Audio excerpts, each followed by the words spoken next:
Hello everyone and welcome to this edition of the Bremerton Beat Blast. I'm your host, Kitsap Sun reporter Josh Farley. I'm standing in front of Noah's Ark restaurant on 6th Street, and as always, I've got 5 things that you just got to know about happening in Bremerton this week. So let's get to them. Story number 1 on our list this week is this venerable Bremerton restaurant, Noah's Ark. It is 40 years old this year. Hard to believe it's been run by 3 generations of the Garguile family, and I talked a little bit with Bianca Garguile about what it's like to run this restaurant. I can remember coming here as a child and getting some French fries after school and getting to have a special treat of a milkshake. And so I can remember that, maybe at around 5 years old. And so this has definitely been home away from home for a long time. And now you run the place. And I do, yeah. We make probably over 100 Philly cheesesteaks a day. That's just Philly cheesesteaks. We make about 15 gallons. So if you think of like a 5-gallon bucket, 15 gallons of tartar sauce every week.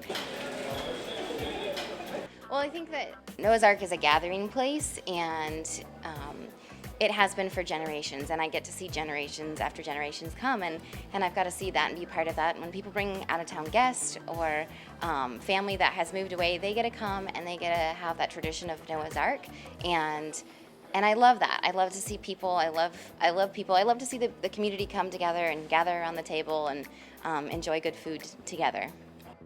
Story number 2 is a bit of the news of the bizarre. Kirk Leaf is a Bremerton resident who got his bike stolen 2 years ago from a rack outside of the Kitsap Credit Union. 2 years later, the same bike finally showed up. His old bike that was stolen showed up in the exact same rack. Kind of a miraculous thing when you think about it. I got a text message from a good friend, Jeff Wentland, who was actually the guy that was here at the when we were on our way to a Sounders game a couple years ago. We had parked our bikes here and came back from the game, and my bike was gone, his stayed. So now it's been almost 2 years, and Jeff sent me a text message on his way to work and said, "Hey, I see your bike," and sent me a couple of pictures of it. It's back at the same rack at the credit union. Are you kidding, really? I did not expect it to be back there. And yeah, the odds of it being back on the same rack are, who would expect that it would come back here? And we were all surprised. Story number 3 on our list this week is that the Roxy Theater had its first public event since the theater was purchased by Sound West Group. The event was part of the Bremerton Green Drinks. Wes Larson, who is a managing partner of Sound West Group, gave some remarks about what he expects for the future of this theater in downtown Bremerton. We expect to have this place open within a year, possibly shorter. And we're discovering more and more about the building as we go along. We think that the challenge of reopening this place is maybe less than we had originally anticipated. I think you can all rest assured that the Roxy is going to continue. It's going to revitalize, and it's going to go on to be what it was always intended to be, which is the greatest theater in downtown Bremerton. Number 4 on our list this week, as all of you know, this week we celebrate St. Patrick's Day. And in true Bremerton fashion, it would not be St. Patrick's Day without a parade. The 25th anniversary of the downtown Bremerton St. Patrick's Day Parade will run this Saturday. It will start at 11 a.m. at the corner of 6th and Pacific. The St. Patrick's Day Parade is the only time of the year that people actually get to go through the tunnel on foot or on bicycle. I asked Bremerton Mayor Patty Lent about why she feels this is a special experience for those who are part of the parade. It was pretty controversial, the tunnel being built in the first place. So I thought we could take advantage of it. My philosophy is if you've got it, flaunt it. And I went to the state, to the city, to the Washington State Ferries, and to the transit in order for us to have permission to utilize the tunnel. My excuse was if there was an incident or an accident in the tunnel, how would we evacuate anyone out?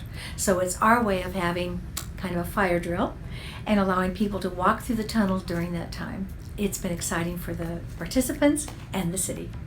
And finally, story number 5 on our list this week is the Bremerton Gardens apartments in Minette.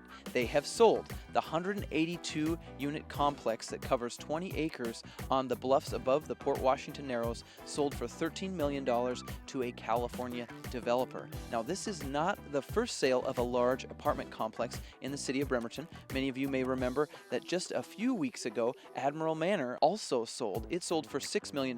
Improvements are planned at both. Unfortunately, that means probably displacement of the people who live there, and this is a very tight rental market in Bremerton right now, less than 2%.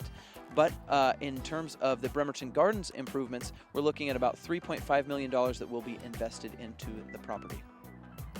That's going to do it for this edition of the Bremerton Beat Blast. Two more things on your calendar. 7 p.m. on Thursday night, we'll be recapping all of the week's and the month's news at Kitsap Quiz Night. It's our 6th anniversary, so hope you can make that.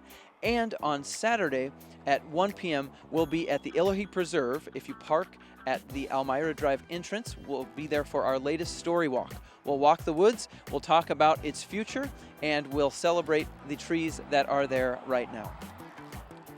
I hope you have a great rest of your week, and we'll see you again next Tuesday.